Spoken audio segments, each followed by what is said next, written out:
Ассалаумағалейкум құрметті студенттер, Феномен Академиясына қош келдіңіздер. Сіздермен бірге Арсен ағай. Бүгін біз математикалық анализ екінші курс бойынша есептерді шығарып талдайтын боламыз. Менімен бірге болыңыздар.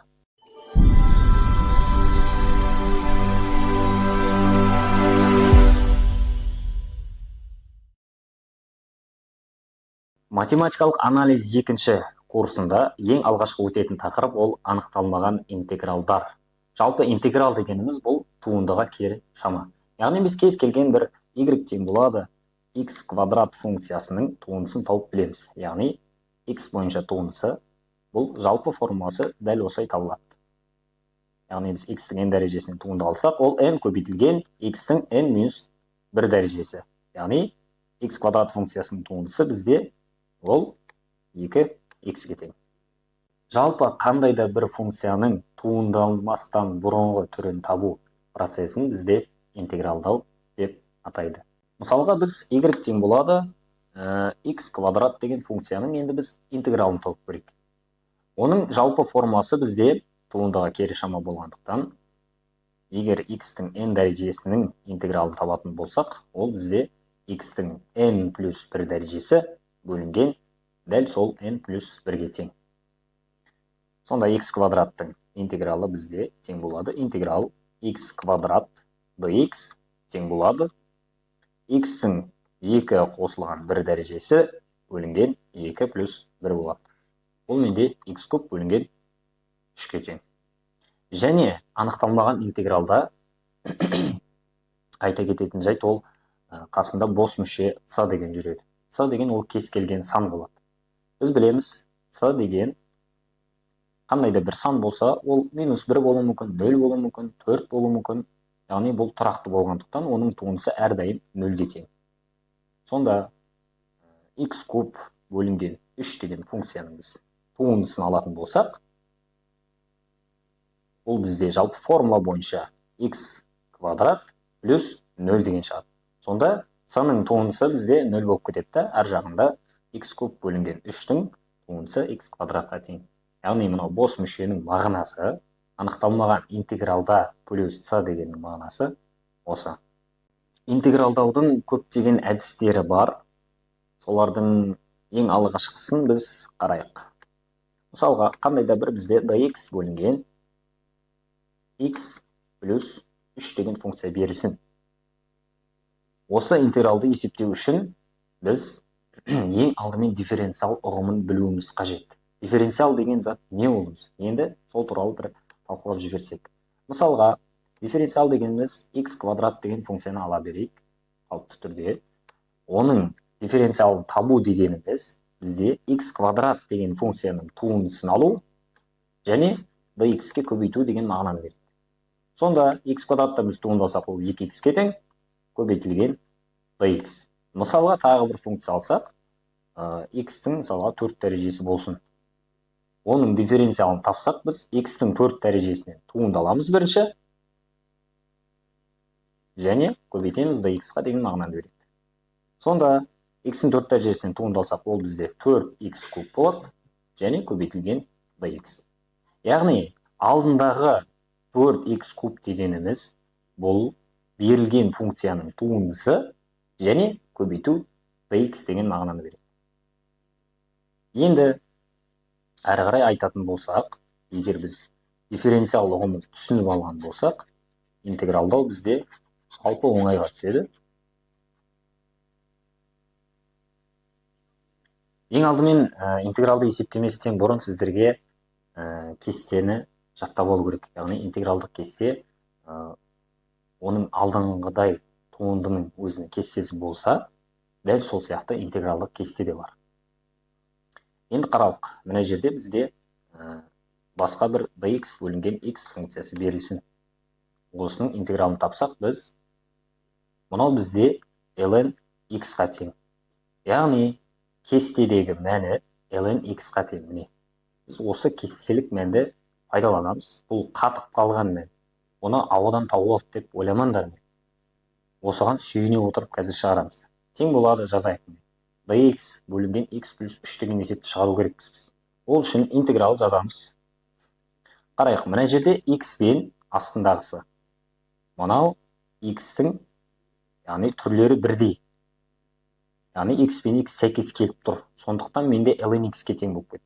Ал мына жақта x пен x плюс 3-тің түрі сәйкес келмейді. Оны біз сәйкес келтіру керекпіз. Себебі мына кестелік мәнге салып жіберу үшін. Енді dx пен x плюс 3 келмей тұр ғой. Мына жердегі x пен мына жердегі x плюс 3 келу үшін мынаның қасына мен плюс 3 деп жазуым керекпін. Оны мен былай жазып жібере аламын. Яғни x қосылған 3 бөлінген x плюс 3 деп. Енді қарайық. Сол кезде менде ln x плюс 3 деген мән шығады және қосылған с болып қала береді. Мынау менде есептің жауабы. Енді сіздер бұны түсінбей қалған болсаңыздар, қарайық. dx плюс 3 деген, яғни x плюс 3 функциясының дифференциалын табайық. Бұл дегеніміз x плюс 3-тен туынды алу және dx-қа көбейту екендігін білеміз. Ол тең болады x плюс 3-тен мен туынды алсам, x-тен туынды ол 1. Одан кейін 3-тен туынды алсам, ол 0 екенін білеміз, көбейтілген dx болады. Сонда ол dx деген затқа тең. Енді басындағы теңдікпен соңындағы теңдікті бір-біріне теңестіріп қарайықшы. dx плюс 3 пен dx деген зат бір-біріне тең деген сөз. Сонда мен мынау тұрған заттың орнына, міне мынау тұрған dx-тің орнына dx плюс 3 деп жаза береді екенмін. Яғни қандай да бір айнымалының қасына мен кез келген тұрақтыны қосып жібере аламын деген сөз. Егер dy берілсе, мен dy қосылған 3 деп те жаза аламын. dy қосылған 2 деп те жазып жібере аламын. Бұл обязательно dy, яғни дифференциалдың астында болу керек. Бұл қасиетті қолдану арқылы біз кестелік мәнге салып жібереміз деген сөз. Тағы да бір осыған ұқсас есеп шығарып көрелік. Мысалға менде интеграл dy бөлінген y минус 4 берілсін. Сонда мен айтып жібере аламын. dy-тің орнына y минус 4 деймін. Және бөлінген y минус 4. Осыдан кестелік мәнге сүйене отырып, мен ln y минус 4 деймін. Ол анықталмаған интеграл болғандықтан плюс с деп жауабын солай бекіте саламын. Келесі тәсіл бұл бізде айнымалыны ауыстыру әдісі. Жалпы кез келген интегралды есептеуге болады, бірақ оны әртүрлі подходпен есептеу керек. Мысалға мына есепті қарасақ, енің x бөлінген 4 дәрежесі dx болып тұр. Егер біз кестелік мәнге қарайтын болсақ, бізде кестеде мынадай мән бар, ол x-тің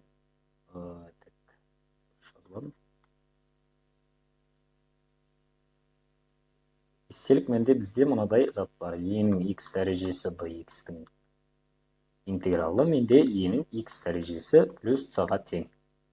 Бұл жерде мән беріп қарайтын затымыз ол не ол? Ол дифференциалдың астындағы айнымалы мен енің дәрежесіндегі айнымалы. Екеуі обязательно бірдей болу керек. Мына есепті қарасақ, x бөлінген 4 басқаша, x басқаша, яғни дифференциалдың астындағы айнымалы басқаша, дәрежесіндегі айнымалы басқаша. Сондықтан біз оны жаңа айнымалы енгізу әдісімен шығаруымыз қажет. Яғни бұл жерде не істейміз біз? X бөлінген 4-ті қандай да бір t деп белгілейміз. Сонда x тең болады, менде 4t екенін білем. Осыдан мен dx-тің неге тең екенін білем, яғни екі жағында дифференциалдаймын. Сонда dx-ті, то есть x-ті дифференциалдасам, ол менде dx-ға тең, ал 4t-ны дифференциалдасам, оны біз былай дифференциалдайық. Т арқылы бірінші 4t-дан туынды аламыз, содан кейін барып, оны біз dt-ға көбейтеміз. Яғни ең басында айтқан қасиет бойынша есептейміз. Бұл менде 4t-дан t бойынша туынды алсам, онда ол 4-ке тең, көбейтілген dt. Сонда 4t-дан мен дифференциал алсам, ол менде неге тең? 4 көбейтілген dt-ға тең. Осы айнымалыны енгізгеннен кейін біз барлығын өз орнына қойып шығамыз. Давайте біз қойып шығайық. Тең болады. Енің x бөлінген 4-тің орнына мен t-ны қоям. Енді dx-тің орнына мен нені қоям? 4 көбейтілген dt-ны қоям. Бұл менде алдында интегралы бар. Сонда интегралдың қасиеті бойынша мен мынау тұрған тұрақты санды, яғни 4-ті интегралдың алдына шығарып жібере аламын. Содан кейін енің t дәрежесі көбейтілген dt қалады. Жаңа айнымал енгізгеннен кейін мына жердегі кестелік мәнге келеді. Яғни мына енің дәрежесіндегі айнымалы мен дифференциалдың ішіндегі айнымалы бірдей болды. Вот енді мен кестелік мәнді қолдану арқылы интегралдың алдындағы 4-ті ұмытпаймын, көбейтілген кестелік мәнде не деп тұр? Енің t дәрежесі қосылған c. Егер бұны ашып жіберетін болсақ, 4 енің t дәрежесі қосылған 4-ті c-ға көбейтсек, қандай да бір тағы да тұрақты сан шығады, оны тағы да мен c деп айтып жібере аламын. Енді біз басында t-ны не деп белгіледік? X бөлінген 4 деп белгіледік қой. Сондықтан t-ның орнына тағы да x бөлінген 4-ті қойып жіберуім керек. Онда менде есептің жауабы 4 көбейтілген енің x бөлінген 4 дәрежесі плюс c болады. Келесі есепте жаңа айнымалы енгізу әдісімен шешіледі. Яғни, мына жерде біз қарасақ, x көбейтілген түбір астындағы x минус 3 деп тұр. Жаңа айнымалы енгізген кезде дәрежесі ең төмен болып тұрған, яғни айнымалының дәрежесі ең төмен нешінші дәреже, сол дәрежені біз алып жаңа айнымалы енгізу керекпіз. Яғни, мына жағдайда бізде түбір астындағы x минус 3 деп тұр. Оны біз t деп белгілей салуымыз қажет. Сонда біз t-ны табатын болсақ, то есть x-ті табатын болсақ, x минус 3 тең болады t квадрат, ал x тең болады t квадрат плюс 3 екенін білеміз. Сонда біз есептің берілгендегі x-тің орнына t квадрат плюс 3-ті қою керек екенбіз. Мына жақтан жалғастырып бастап жаза берейік. t квадрат плюс 3-тің орнына мен, то есть x-тің орнына t квадрат плюс 3-ті қоям.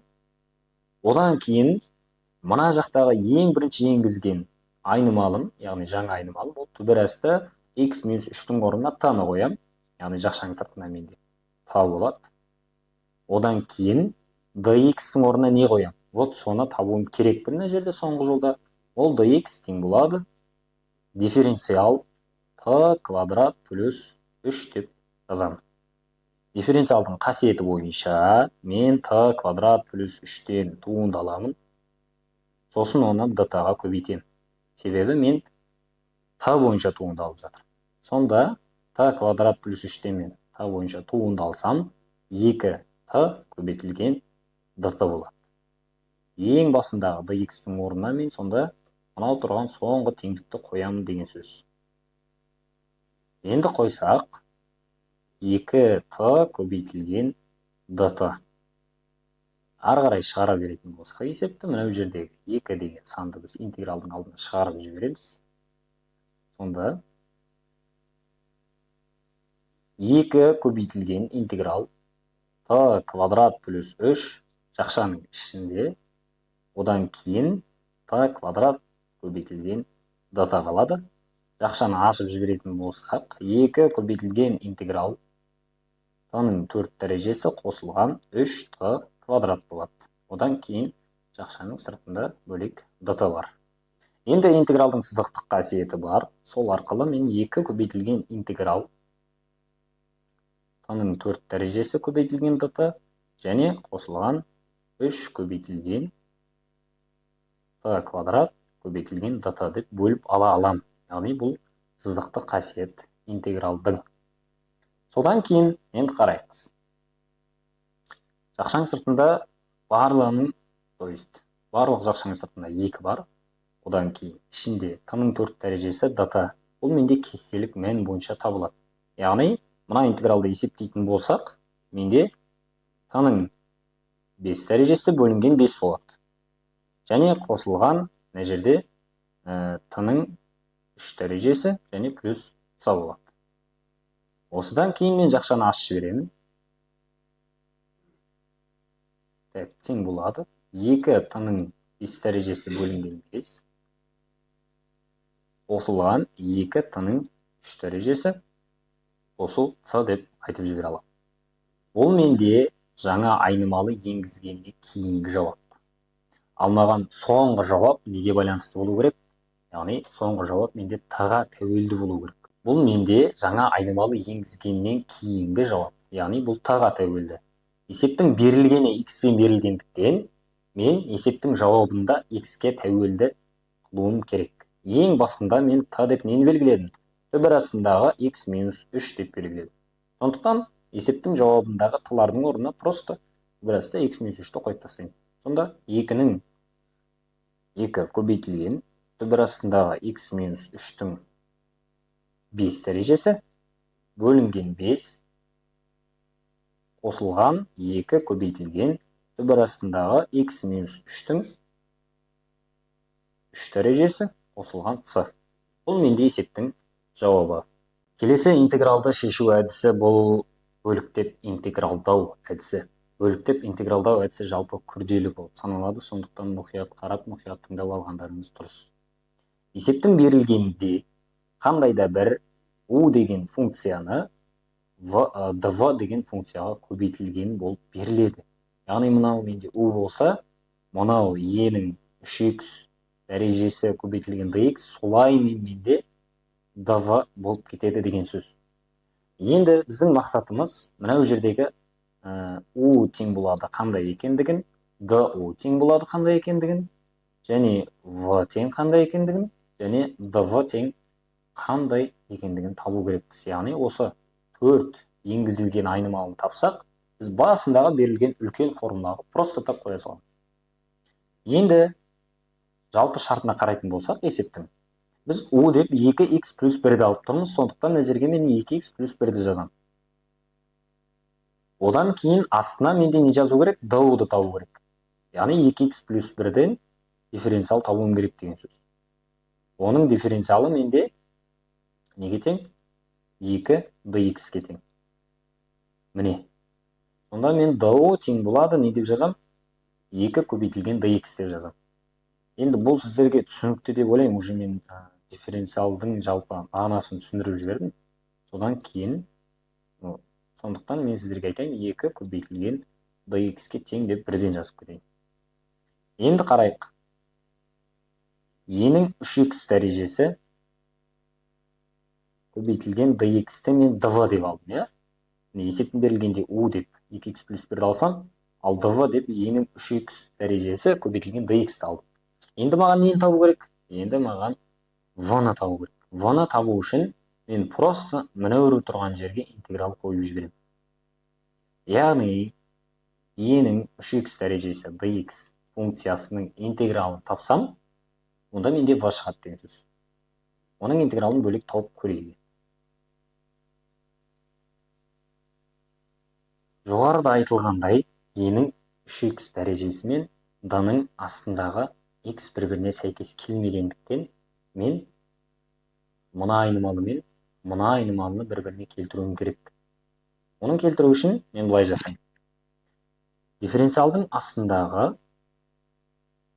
яғни x-ке мен кез келген санды көбейтіп, одан кейін интегралдың алдына сол санның керісін жазып жібере аламын. Бұл менде қасиет. Яғни интегралдың өзінің қасиеті. Сондықтан мен былай жасайын. 3-тен 1 интеграл e-ның 3x дәрежесі көбейтілген d 3x деген зат шығады менде. Сонда бұл нені білдіреді? Бұл менде 3x пен 3x бірдей болды. Яғни дифференциалдың d-ның астындағы функция мен e-ның дәрежесіндегі функция бірдей болғандықтан кестелік мәнге салып жібереді. Тек алдындағы 3-тен 1-ді ұмытпау керек. 3-тен 1 көбейтілген e-ның 3x дәрежесі плюс c деп айта саламын. Енді мына жерде менде плюс c қатты қажет болмайды.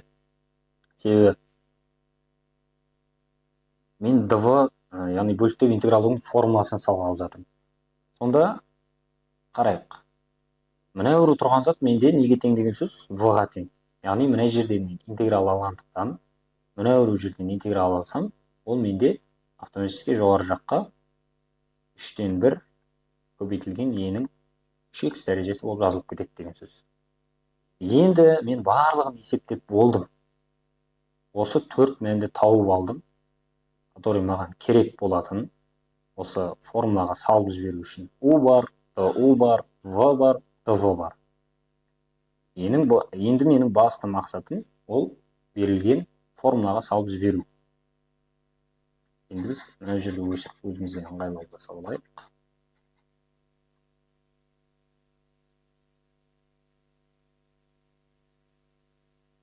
Берілген формулада бізде U көбейтілген V деп басталады. U менде 2x плюс 1 екенін білемін. Тең болады 2x плюс 1 жақшаның ішінде көбейтілген V-ның орнында менде не деп айттым жаңа? 3-тен 1 e-нің 3x дәрежесі болады. Азайтылған интеграл V-ның орнында менде 3-тен 1 e-нің 3x дәрежесі бар. Содан кейін көбейтілген du бар. Du дегеніміз 2 көбейтілген dx-ға тең деп айтып кеттік. Сонда мен былай жазам, 2 көбейтілген dx. Тең болады. Біздің интегралымыз уже жеңілдеді. Мына бір жердегі u көбейтілген v деген заттан мен ешқандай да интеграл таппаймын. Уже ол менде есептің формуланың берілгені бойынша есептің жауабына кіріп кетеді. Сонда 2x плюс 1-ді мен просто так жазып қоямын. 3-тен 1 e-нің 3x дәрежесі. Азайтылған. Мына бір жердегі мен 3-тен 1 мен 2-ні жақшаның сыртына, то есть интегралдың сыртына шығарып жіберсем, 3-тен 2 болады. Интегралдың ішінде e-нің 3x дәрежесі dx болады. Менің ендігі мақсатым тек қана соңғы қосылғыштағы интегралды есептеу. 2x плюс 1 көбейтілген 3-тен 1 e-нің 3x дәрежесі деп жазып аламын. Интегралдың алдындағы 3-тен 2-ні жазып аламын, және интегралды есептеуім керек. Интегралды есептеу үшін жаңа біз кестелік мәнге салып жіберу үшін не деп айттық? E-нің дәрежесіндегі функция мен d-ның астындағы функция бірдей болу керек. Оны бірдей қылып жіберу үшін мен былай жасаймын. 3-тен 1-ге көбейтем, одан кейін d-ның ішіндегі x-қа 3-ті көбейтіп жіберем. Яғни 3-ті көбейтем x-қа, одан кейін 3-тен 1-ге полный интегралдың алдында бөліп жіберем. Мына жерде менде бірдей болғандықтан 3-тен 1 e-нің 3x дәрежесі деген шығады. Яғни дәрежесіндегісі мен d-ның астындағысы бірдей болады. Сондықтан осындай шығады.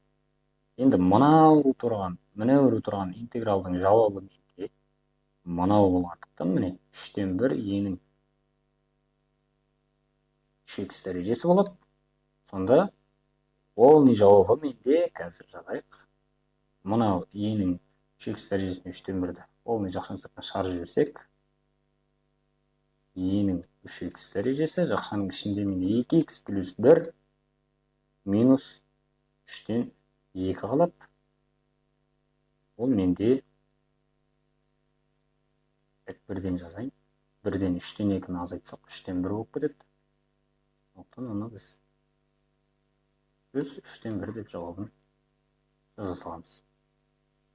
Онда бағасындағы берілген есепті біз 4 мәнді табу арқылы u-ды, v-ны, du-ды, dv-ны табу арқылы мен берілген үлкен формулаға салып жіберем. Сол арқылы интегралым жеңілдейді. Сонда ең соңғы мәні менде осындай затқа тең. Анықталмаған интеграл болғандықтан плюс саны ұмытпаймыз. Келесі есепте анықталмаған интеграл, оны біз бөліктеп интеграл әдісімен шығарамыз.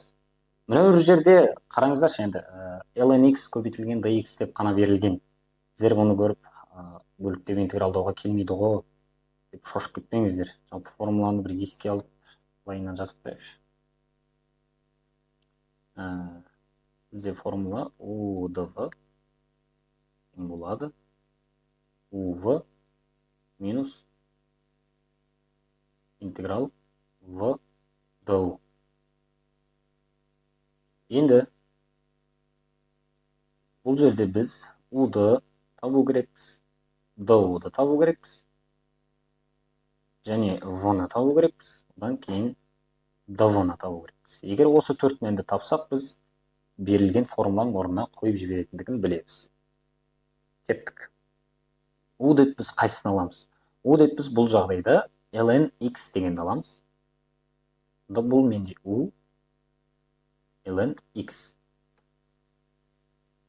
Енді du-ды табу үшін мен ln x-тен дифференциал алам деген сөз. Дифференциал ln x тең болады, менде ln x-тен x бойынша туынды аламын, көбейтемін dx-қа деген мағынаны. Сонда ln x-тен туынды алсам 1 бөлінген x көбейтілген dx болады. Сонда ол 1 бөлім x көбейту dx-қа тең екенін білеміз. Келесі v деп нені аламыз? Вот v деп біз тек қана dx аламыз. То есть dv деп біз тек қана dx аламыз. Ал v-ны табу үшін екі жағында интегралдаймыз. Сонда интеграл dx менде тек қана x-ке тең болады. Онда мен оны бұлай жасайым. v тең болады x екендігін тауып аламын. Болды. Мен 4 мәнді де тауып алдым. Сондықтан не істеймін? Берілген формулаға просто да қойып жіберемін. Кеттік. Менде u көбейтілген v болу керек. Яғни ln x көбейтілген x болу керек. Азайту интеграл v-ның орнында x көбейтілген dou болу керек. Dou-ның орнында 1 бөлінген x көбейтілген dx. Тең болады x көбейтілген ln x азайтылған x пен x қысқарып кетеді, интеграл dx. Бұл менде неге тең деп айттым жаңа? Ол x-ке тең, сондықтан бірден біз интегралын жазып жіберейік. Азайтылған x-қа. Сонда тең болады менде x жақшаның сыртына шығарсақ ln x минус 1 плюс c. Бұл менде есептің жауабы.